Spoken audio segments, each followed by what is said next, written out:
Motion से शुरू करना था, वेव मोशन। ये पॉइंटर्स है घटना चक्र का। इसमें सिर्फ क्वेश्चन और आंसर होता है, एक्सप्लेनेशन नहीं होता है। एक्सप्लेनेशन जो इनकी प्रीवियस सीरीज है उसमें होती है, ये उसी का एक तरह से समरी है, ठीक है। तो हम लोग यूपीपीएससी के लिए इसको देख रहे हैं।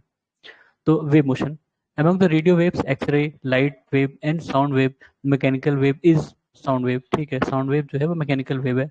क्यों? क्योंकि आप जो स्पेक्ट्रम देखते हो ना, लाइट का स्पेक्ट्रम, उसमें आपको रेडियो वेव मिल जाएगी, एक्सरे मिल जाएगा और लाइट वेव मिल जाएगी, पर साउंड वेव नहीं मिलेगा, ठीक है। तो वो मैकेनिकल वेव है। An example of longitudinal mechanical wave is sound wave in air, any fluid, ठीक है। जो साउंड वेव होती है, जैसे मैंने बताया, साउंड वेव को ट्रेवल करने के लिए एक मीडियम की जरूरत पड़ती है हमेशा। वो किसी मीडियम के थ्रू ही ट्रेवल करता है, वैक्यूम में नहीं ट्रेवल कर पाता है, इसलिए वहां पे उसकी वेलोसिटी जीरो होती है। ये कॉन्सेप्ट रट लेना, क्योंकि इस पे कई बार क्वेश्चन आए हैं यूपीपीसीएस में, ठीक है। पिछले 2-3 सालों में देखोगे तो घुमा फिरा के पूछ लिया उन्होंने, किस में सबसे तेज ट्रेवल करती है या किस में नहीं ट्रेवल करती है, ठीक है। वो दोनों ही चीजें पूछे हैं। Sound wave in air is longitudinal, ठीक है। साउंड वेव हवा में जो है वो लॉन्गिट्यूडनल है।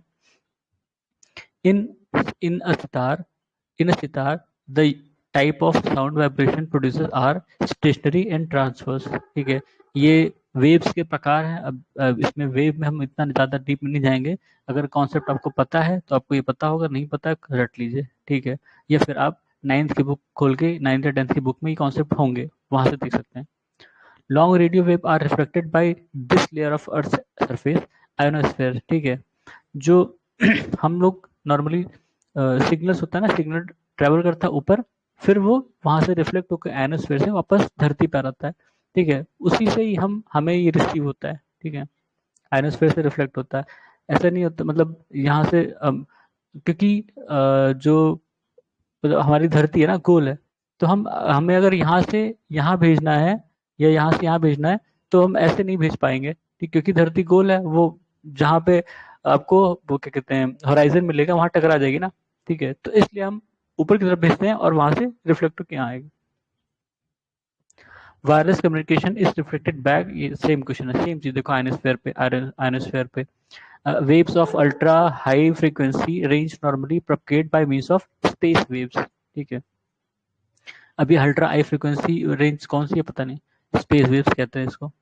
Among the light, heat, sound and electromagnetic waves, these waves cannot transmitted through vacuum, देखो साउंड वेव, क्यों? वैक्यूम में उसकी वेलोसिटी जीरो होती है, बाकी सारी जो है वो वैक्यूम में ट्रेवल कर सकती हैं अलग अलग स्पीड पे, ठीक है। Radio waves bend in a magnetic field, radio waves are electromagnetic in nature, ठीक है। पहला गलत है, दूसरा सही है, ठीक है। Radio waves are electromagnetic in nature, radio waves bend in magnetic field नहीं, ठीक है। Cosmic rays are, cosmic rays the, अच्छा, चार्ज पार्टिकल्स। कॉस्मिक रेज है वो चार्ज पार्टिकल्स। कॉस्मिक रेज क्या है? जो सूरज से होके आती हैं, ठीक है, cosmic rays. The statement which is true about cosmic rays, they are not electromagnetic waves, ठीक है। कॉस्मिक रेज के बारे में क्या है कि वो इलेक्ट्रोमैग्नेटिक वेव्स नहीं है, ठीक है। क्योंकि वो हीट से, कॉस्मिक रेज जो है वो हीट से जनरेट होती है ना, हीट के कारण से, तो वो इलेक्ट्रोमैग्नेटिक वेव्स नहीं है। Among the radiation, convection and conduction, this does not require a medium radiation, ठीक है। रेडिएशन कब होता है? जब कोई सरफेस है वो गर्म हो गई और ये हीट छोड़ती है, ठीक है, हीट रेडिएट होता है, उसको रेडिएशन कहते हैं, ठीक है। तो कोई भी सरफेस जो गर्म होता है वो हीट रेडिएट करता है, चाहे वो सूरज हो या कोई आपके रूम में जो ऑब्जेक्ट होते हैं उनको गर्म करोगे ना, तो वो भी हीट अप हो जाते हैं और वो हीट रेडिएट करते हैं आउट, बाहर की तरफ। तो एक और कॉन्सेप्ट है, हम जो ग्रीन हाउस इफेक्ट पढ़ते हैं, उसमें क्या होता है कि सूरज है और ये धरती है, ठीक है। धरती में कोई चीज है, मान लो आपका कार है, ठीक है। तो सूरज की रोशनी आई और इसको, कार को हिट करी, तो ये जो होती है ना, ये शॉर्ट वेवलेंथ होती है। सूरज की रोशनी से आती है जो रेडिएशन होता है वो शॉर्ट वेवलेंथ का होता है। और ये ऑब्जेक्ट जब ये हीट अप हो जाता है, तो ये जो रेडिएट करेगा ना हीट, वो लॉन्ग वेवलेंथ की होती है, ठीक है। तो एक फैक्ट होता है कि जो ग्लास चीजें, ग्लास वाली चीज होती हैं, वो उसमें अगर, उसमें मतलब जो शॉर्ट वेवलेंथ होता है वो इंटर कर सकती हैं, ठीक है, एग्जिट भी कर सकती हैं। लेकिन जो लॉन्ग वेवलेंथ है वो एग्जिट एंटर नहीं कर सकती हैं, ठीक है। वो एग्जिट एंटर नहीं कर सकती लॉन्ग लॉन्ग वेवलेंथ वाली। तो अभी हमने क्या पढ़ा, जो सूरज होता है वो शॉर्ट वेवलेंथ प्रोड्यूस करता है, और जो मतलब चीजें होती हैं वो लॉन्ग वेवलेंथ प्रोड्यूस करती हैं। अब कार के अंदर आपके यहाँ उसमें सीट कवर है और बाकी चीजें हैं, ठीक है। तो शीशे से जो गर्मी आई वो ट्रैप हो गई यहाँ पे, ठीक है। अब उसने बाकी चीजों को क्या किया, गर्म किया। तो जो इसमें ऑब्जेक्ट हैं वो क्या करेंगी, वो हीट रेडिएट करेंगी, ठीक है, लॉन्ग वेवलेंथ की। तो क्या होगा, जो सरफेस ये अंदर का टेम्परेचर है ये बढ़ जाएगा, ठीक है। अब जो आप कभी किसी गार्डन में गए हो, वहां देखोगे एक शीशे का कमरा होता है, गर्मी मेंटेन करने के लिए बनाया जाता है उसको। तो कुछ पौधे ऐसे होते हैं जिनको गर्मी की जरूरत पड़ती है ठंडियों में, उनको उसमें रखा जाता है, ठीक है। क्यों रखा जाता है, क्योंकि वहां पे उनको गर्म चाहिए, और ये जो शीशा होता है ना, ये उस गर्मी को मेंटेन किए रहता है, ठीक है। तो ये होता है ग्रीन हाउस, इसको कहते हैं ग्रीन हाउस। यही इफेक्ट जो आपका कार्बन डाइऑक्साइड वगैरह है, ठीक है, वो सेम इफेक्ट प्रोड्यूस करते हैं आपके धरती के लिए। इसलिए हम लोग इसको कहते हैं ग्रीन हाउस इफेक्ट, ठीक है, क्योंकि पूरी धरती को वो गर्म कर रहे हैं, ठीक है। ग्रीन हाउस इफेक्ट पूरी धरती पर है। तो वही कॉन्सेप्ट है। 3 चीजें थी, आपने देख ली। Associated with albedo, refracting power. Albedo क्या होता है कि कोई भी, जैसे मतलब कोई भी ऑब्जेक्ट, स्पेशली जैसे हम आई से केस में देखते हैं कि इस पे सनरेज पड़ी और रिफ्लेक्ट हो गई। 100% तो नहीं होती है, लेकिन आप समझ लो 90%, 80% या कितना भी परसेंट वो रिफ्लेक्ट हुई है, ठीक है, एल्बिडो कहते हैं उसको। कुछ की कम होती है, कुछ की ज्यादा होती है, कुछ की जीरो होंगी, एब्जॉर्ब कर लेगा तो जीरो होंगी, ठीक। फिर earth atmosphere is mainly heated by this long wave terrestrial radiation, ठीक है। अभी हमने क्या देखा था, लॉन्ग वेव टेरेस्ट्रियल रेडिएशन। क्यों, कहाँ से होती है ये, जब धरती है, मान लो यहाँ पे सूरज की रोशनी पड़ी, ये गर्म हुआ, ठीक है। ये शॉर्ट वेवलेंथ थी, सूरज की रोशनी से शॉर्ट वेवलेंथ आई। अब ये गर्म हुआ, अब ये क्या लॉन्ग वेवलेंथ का छोड़ेगा, लॉन्ग वेवलेंथ का, ठीक है। अब ये लॉन्ग वेवलेंथ क्या है, यहाँ बादल बादल है, ट्रैप कर लिए, तो ये वापस आया, वापस आया, वापस आया। अब फिर इसने और को गर्म किया, अब फिर इसने छोड़ा, इसने छोड़ा, इसने छोड़ा, तो अब क्या होगा, ये स्पेस, जो ये स्पेस है ना, एटमोसफेयर आपका, ये गर्म हो गया, ठीक है। तो हमने क्या देखा कि जो लॉन्ग वेवलेंथ टेरेस्ट्रियल रेडिएशन होता है वो धरती के एटमॉस्फेयर को गर्म करता है, ठीक है। सूरज से गर्म नहीं होता, क्योंकि सूरज शॉर्ट वेवलेंथ करता है और वो पास होती है और वो जो चीजों को गर्म करती है, वो चीजें गर्म होने के बाद लॉन्ग वेवलेंथ छोड़ती हैं, ठीक है। तो सूरज से डायरेक्टली गर्म नहीं होता, सूरज की रोशनी गर्म होती है, लेकिन वो जो गर्मी हम महसूस करते हैं वो सूरज की गर्मी से नहीं होती है, वो टेरेस्ट्रियल रेडिएशन के कारण से होती है, ठीक है। Distance between two successive crest and successive trough is called wavelength, ठीक है। ये चीज है भाई, ट्रफ एंड क्रस्ट, ठीक है, इनके बीच का जो डिस्टेंस होगा वो वेवलेंथ है, ठीक है। मतलब यहाँ, मतलब एक और मान लो, ठीक है, इस ऊंचाई से लेके इस ऊंचाई तक, या यहाँ ढलुआ जहाँ है, यहाँ ढलान से लेके इस ढलान तक, वो एक वेवलेंथ है उसका, ठीक है। Velocity of electromagnetic waves is 3 into 10 power 8 metre per second, same as light, ठीक है। इलेक्ट्रोमैग्नेटिक वेव की स्पीड लाइट के समान है, ठीक है। Among the gamma rays, X-ray, ultraviolet rays and supersonic wave, it is not electromagnetic wave. Supersonic wave ये sound waves है ना, supersonic waves sound waves है, sound waves mechanical wave है, electromagnetic waves नहीं है वो, ठीक है। और इसमें सबसे खतरनाक कौन सी है, गामा रेज, हाँ गामा रेज सबसे खतरनाक वही है। Remote sensing uses these waves in its application। Remote sensing में क्या यूज होता है, इलेक्ट्रोमैग्नेटिक वेव्स, ठीक है। रिमोट सेंसिंग क्या, सैटेलाइट जो होती है वो हमारे जब अर्थ को ऑब्जर्व करना होता है, तो जो रेडिएशन भेजती हैं, जो भी वेव्स भेजती हैं ऑब्जर्व करने के लिए, ठीक है। क्या पानी का लेवल देखने के लिए, या एटमॉस्फेयर में कितनी ह्यूमिडिटी है वो सब पता करने के लिए, ठीक है। रिमोट सेंसिंग का यूज उसमें होता है। Among the infrared, X-rays, visible light and radio waves, it has the longest wavelength। Radio waves बताया था, radio waves की wavelength जो सबसे ज़्यादा होती है, ठीक है, सबसे ज़्यादा wavelength। ज़्यादा wavelength का क्या कॉन्सेप्ट है, अगर ज़्यादा wavelength है तो उसकी एनर्जी कम होगी, एनर्जी कम होगी, ठीक है, कम हार्मफुल होगी।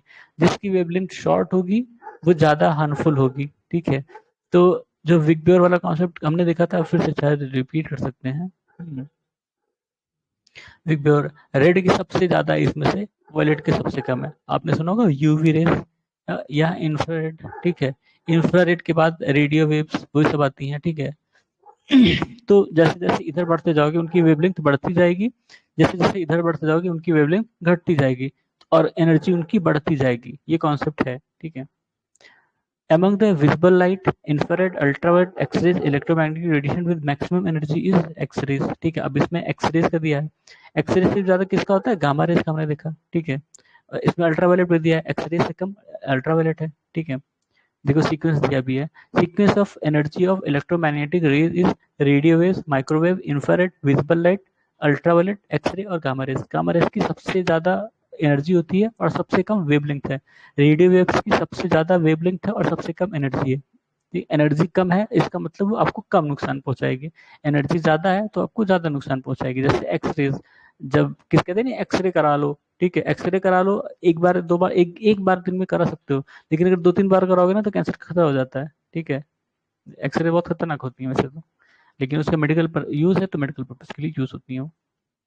गामा रेज और खतरनाक है। खैर, माइक्रोवेव्स आर इलेक्ट्रोमैग्नेटिक वेव, और अल्ट्रावायलेट से तो आपको पता ही है, ठीक है, कि हमारी जो स्ट्रेटोस्फेयर में ओजोन लेयर है वो अल्ट्रावायलेट को फिल्टर करती है वरना हमें कैंसर हो जाए, ठीक है।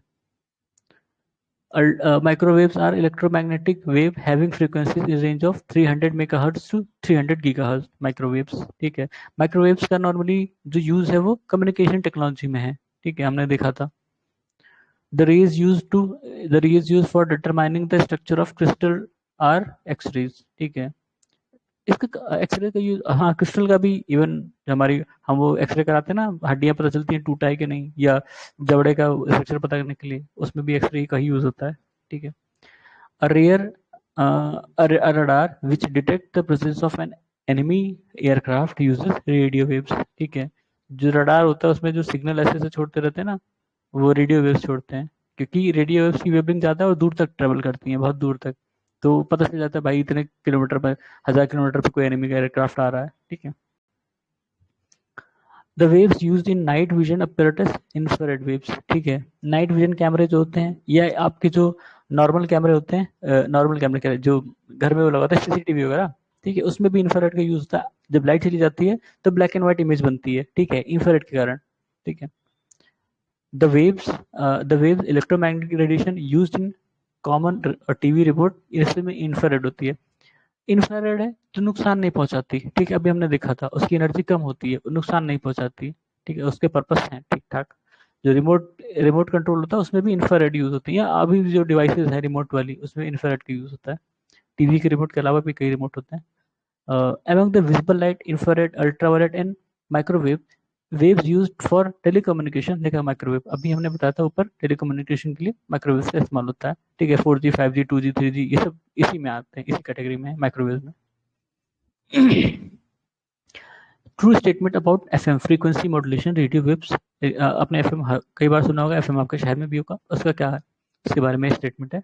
Bandwidth and frequency range of frequency modulation are higher than that of amplitude modulation, AM जिसको हम कहते हैं, एएम रेडियो यूज होते हैं ना, एफएम और एएम, ठीक है। फिर amplitude and phase do not change in it, ठीक है, amplitude and phase do not change in it. It was invented bye Edwin Armstrong, ठीक है, इंपॉर्टेंट किया है वैसे एडविन आर्मस्ट्रांग, और ये तो उसके कॉन्सेप्ट हैं अलग अलग। FM broadcasting services generally uses a range of frequency between 88 to 100 megahertz, ठीक है। हाँ, नॉर्मली हमने देखा है 107 या मतलब 107 या 108, ठीक है। फिर radio station broadcast at 30 metre band, the frequency of, अब ये देखो वो मतलब क्या कहते हैं, वो किस तरह से कैलकुलेशन है ये। Radio station broadcast at 30 metre band, the frequency of carrier wave transmitted by this station is 100 megahertz. अब इसने कैलकुलेट कैसे किया, frequency speed of light wavelength, ठीक है, frequency equal to speed of light upon wavelength, तो उससे इन्होंने calculate कर लिया कितने मेगाहर्ट्ज का होगा, सही है। अब वैसे तो कैलकुलेशन नहीं पूछते हैं, अपने तसल्ली के लिए आप याद कर सकते हैं, कैलकुलेशन अब नहीं पूछा जाता है, ठीक बात भी है गलत बात भी है दोनों चीज़ें। Radio waves have long wavelength, बताया था, रेडियो वेव्स की जो वेवलेंथ है लॉन्ग वेवलेंथ है, इसलिए वो कम नुकसान पहुंचाती हैं क्योंकि उनकी एनर्जी कम होती है। जिसकी वेवलेंथ कम होगी वो, उसकी कहते हैं एनर्जी ज़्यादा होगी, ठीक है। Television viewers using dish antenna to receive satellite signal do not receive signal during rain, क्यों, क्योंकि ड्रॉपलेट्स जो रेन ड्रॉपलेट्स होते हैं वो उसको एब्जॉर्ब कर लेते हैं, ठीक है, एनर्जी को, ठीक है। एक तो पहला है क्या, स्मॉल साइज ऑफ एंटीना, ठीक है। दूसरा क्या है, rain droplet absorb the energy of radio waves. तीसरा क्या है, rain droplet disperse the energy of radio waves from their original direction. तो तीन चीजें हैं यहाँ पे, ठीक है। बारिश में क्या होता है, एंटीना ऑब्वियस बात है, जो डिश एंटीना होता है बहुत बड़ा नहीं होता, छोटा ही होता है, तो वो एक तो एंटीना का साइज छोटा है तो रिसीव कम होगा, प्लस जो रेन ड्रॉपलेट्स होते हैं वो जो रेडियो वेव्स हैं उसकी एनर्जी एब्जॉर्ब भी करते हैं, प्लस रेडियो वेव्स को वो भी करते हैं, डिस्पर्स भी करते हैं। तो उनका जो, मान लो कि यहाँ पे इंटेंडेड गिरना था, वो इधर इधर जा रही है, इधर इधर जा रही है, ठीक है, तो रेडियो उस छतरी पे नहीं आ पा रही है। CT scan is done by using X ray, CT scan में भी एक्सरे का यूज होता है। This was invented by William Roentgen X ray, William Roentgen, इसके लिए इनको शायद नोबेल प्राइज मिला था रॉन्गटन को, ठीक है, एक्सरे मशीन। फिर है साउंड, साउंड भी देख लेते हैं इसी बहाने, ठीक है। साउंड में क्या है, ascending order of speed of sound in different medium. देखो नाइट्रोजन, वाटर, स्टील, सबसे कम नाइट्रोजन में, क्यों? क्योंकि बताया था मैंने कि वैक्यूम में जीरो, यहाँ वैक्यूम होगा, इससे भी कम वैक्यूम है, ठीक है। वैक्यूम में जीरो, ये नाइट्रोजन एक तरह की गैस है, एयर समझ लो, तो उसमें उससे ज्यादा, फिर उससे ज्यादा वाटर में, फिर उससे ज्यादा स्टील में।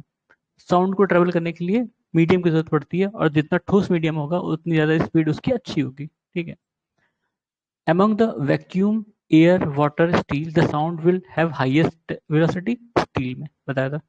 Velocity of sound in air is approximately 330 metre per second, ठीक है। इसी को ही मैक 1 कहते हैं, ठीक है। मैक जो आप सुनते हो, मैक स्पीड, MSK होता है शायद मैक, ठीक है। तो मैक स्पीड वो 330 मीटर पर सेकेंड होती है, हवा में जो उसकी स्पीड होती है। तो उसमें होता है ना M1, M2, M3, M4, M5, तो सुपरसोनिक और वो सब हाइपरसोनिक मशीन, ठीक है। फिर the velocity of sound is maximum in metal, ठीक है। If VA, VW, VS respectively the speed of sound in air, water and steel, then आप इसे बता सकते हो सबसे कम एयर में होगा, उससे ज्यादा वाटर में, उससे ज्यादा स्टील में, सबसे ज्यादा स्टील में, ठीक है। वही सीक्वेंस है।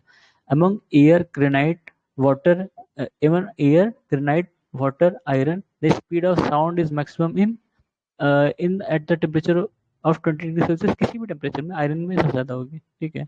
ग्रेनाइट में तो मेरे ख्याल से नहीं ट्रेवल करेगा, ग्रेनाइट तो ब्लॉक कर देगा ना, वो कंडक्टर नहीं होता उसका। Sound waves can travel both in solid and gases medium, ठीक है। इवन लिक्विड में ट्रेवल करता है, ठीक है, इसमें दोनों कर दिया, तीनों में कर सकता है। Sound waves travel faster in solids, sound waves does not travel in vacuum, क्योंकि वहाँ स्पीड जीरो होगी, उनको मीडियम चाहिए होता है। वैक्यूम में कोई मीडियम नहीं होता, हवा ही नहीं होती है, ठीक है। Sound wave has frequency of 4 kilohertz and its wavelength is 35 centimetre. How much time it will take to travel at distance of 3 kilometre, by calculation है। अभी ऊपर फॉर्मूला मैंने देखा था ना, कहाँ गया, कहाँ ही तो देखा था फॉर्मूला, ये है देखो, पता नहीं इससे हो जाएगा या किसी और फॉर्मूले से होगा। The walls of hall build for music concert should absorb sound, obvious बात है। कंसर्ट जहाँ भी कोई भी कंसर्ट होते हैं तो वो वहाँ पे आपने देखा कि साउंड प्रूफ, साउंड वाले कर्टन लगाए जाते हैं कि जो यहाँ से साउंड जनरेट हो, साउंड वेव जनरेट हो, वो उसको एब्जॉर्ब कर ले, इसके बाहर ना जाए, ठीक है।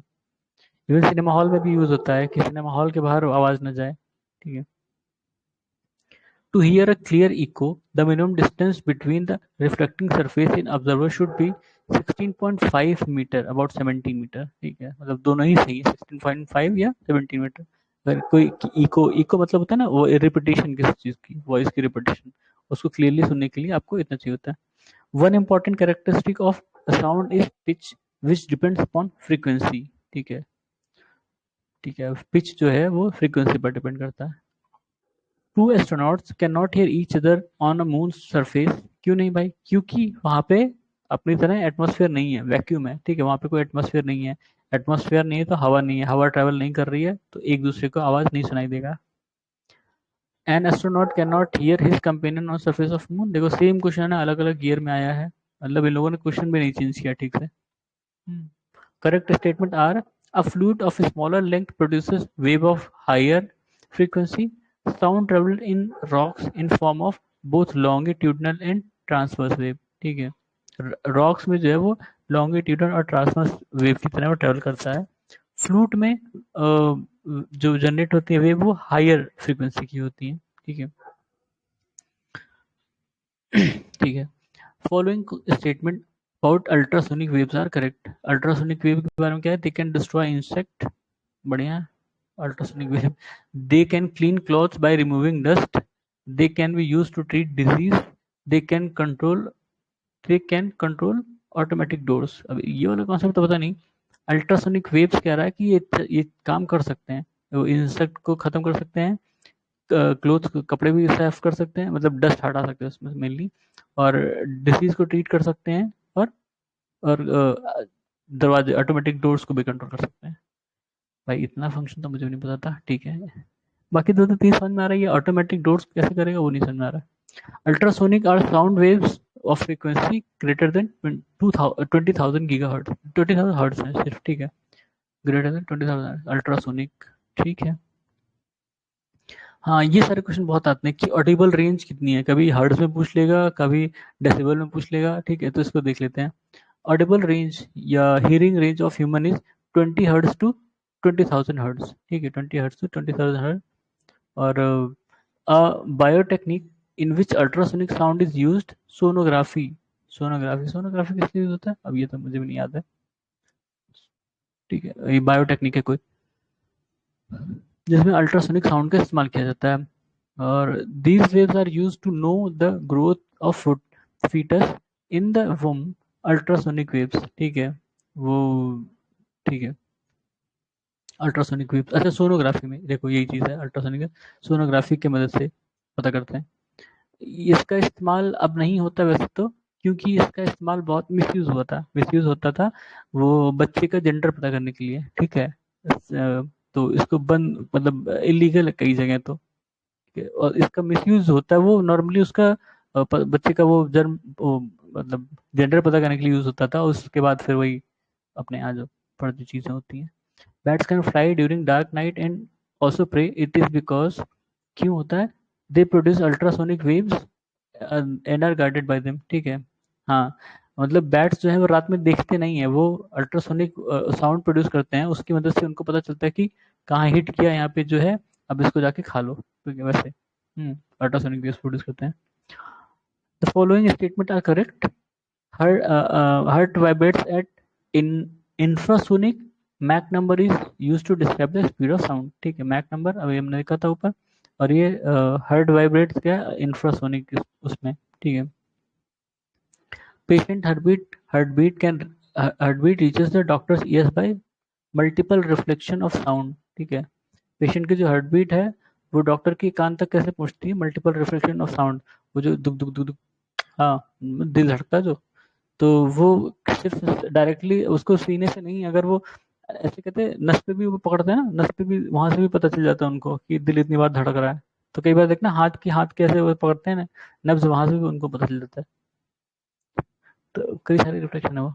फिर the effect of flight of supersonic jet is depletion of ozone layer. आप देखो भाई, ये करंट अफेयर से जुड़ गया, ठीक है। सुपरसोनिक जेट जो होती है वो ओजोन लेयर को डिस्टर्ब कर देती हैं। ओजोन लेयर कहाँ है आपके, जो स्ट्रेटोस्फेयर है उसके अपर पोर्शन में होता है, ठीक है। तो जो इसका मतलब जेट जो है वो इतना ऊपर उड़ती हैं, स्ट्रेटोस्फेयर तक उड़ जाती हैं, और उनको डिस्टर्ब कर देती हैं, उनकी स्पीड बहुत ज़्यादा होती है ना। A jet, aircraft moved at Mach number equal to 1 traveled faster at altitude of 15 kilometre, ठीक है। मैक नंबर 1 तो नहीं हुआ यार, ठीक है, मैक नंबर 1 गलत है, क्या, मैक नंबर इक्वल टू 1, 5 के ऊपर होता है शायद, ठीक है, जो अल्ट्रासोनिक सुपरसोनिक होती है। Then while moving at Mach number equal to 1 near the sea surface, the velocity of sound depend on the temperature of surrounding medium। ये तो सही है, मतलब पहला वाला, हाँ पहला वाला गलत है, ए फॉल्स, ठीक है। इसमें इसमें गलत है, ऊपर मतलब मैक नंबर ज्यादा होगा, उनकी स्पीड जब बढ़ेगी तो मैक नंबर बढ़ेगा ना, तो ये गलत है। Decibel is use to measure sound in atmosphere, decibel, ठीक है। Decibel unit is use to measure the intensity of sound. Decibel level of sound produce by 2% in conversation about 30 decibel, ठीक है। A noise of level 100 decibel would correspond to noise from an instrument factory। देख लो, मतलब कि ये बता रहा है कि जैसे डेसिबल का इस्तेमाल क्या होता है, जो साउंड है उसकी इंटेंसिटी मेजर करने के लिए डेसिबल यूनिट यूज करते हैं। तो अब जब साउंड की इंटेंसिटी बढ़ेगी तो आपके डेसिबल नंबर भी बढ़ेगा, ठीक है। जैसे दो लोग बात कर रहे हैं तो उनके बीच में जब डेसिबल होगा वो 30 डेसिबल का होगा। अगर कोई इंस्ट्रूमेंट फैक्ट्री है तो वहाँ 100 डेसिबल की नॉइस आ रही होगी, उससे ज़्यादा होती जाएगी। जब डेसिबल मतलब इंटेंसिटी बढ़ेगी, साउंड नॉइज बढ़ेगी, तो डेसिबल बढ़ेगा। एक ऐसा फिर पॉइंट आएगा जहाँ के बाद आप, आपके कान आपके पर्दे फट सकते हैं, ठीक है, वह नहीं बहुत ज्यादा डेसिबल हो। The decibel level of rustling of tree in normal circumstance देखो अबाउट 20 डेसिबल, मतलब जो पत्ते छड़छड़ाते हैं उसकी आवाज कितनी डेसिबल की होगी, ठीक है, वो हल्के से ही आपको आवाज सुनाई देगी लेकिन सुनाई देगी, तो वो 20 डेसिबल के आसपास है। As per WHO the safe noise level for city is 45 decibel, मतलब 45 डेसिबल है तो मतलब बहुत ज्यादा शोर नहीं लेकिन थोड़ा बहुत शोर होगा, ठीक है, क्योंकि दो लोगों के बीच की बात करने का कितना बताया था, 30 डेसिबल, अब उससे ज्यादा है कितना, 45 नॉर्मल बोला है, ठीक है, मतलब थोड़ा सा शोर। The permissible noise level in different areas are as follows, देखो ये अब पता नहीं ये मतलब कितना रिलेवेंट है लेकिन ठीक है देख लेते हैं। रेजिडेंशियल एरिया में 45 to 55, ठीक है, तो 45 तो कहा ही था WHO ने। साइलेंट जोन क्या है, 40 to 50, साइलेंट जोन में 40 to 50, industrial area 70 to 75, commercial area 55 to 65। अच्छा, कमर्शियल एरिया इंडस्ट्रियल एरिया दो अलग चीज़ें, यहाँ मैन्युफैक्चरिंग एक्टिविटीज होती है, ज़्यादा नॉइस होगी। यहाँ मतलब मार्केट टाइप एरिया है तो थोड़ा शोर होगा लेकिन उतना नहीं। The tolerable limit of noise for human being is around 85 decibel, ठीक है, अबाउट 85 डेसिबल बोला है, मतलब इसकी ऊपर आप सुनने की क्षमता आपकी रहेगी लेकिन बर्दाश्त नहीं कर पाएंगे, कान के पर्दे फट सकते हैं, ठीक है।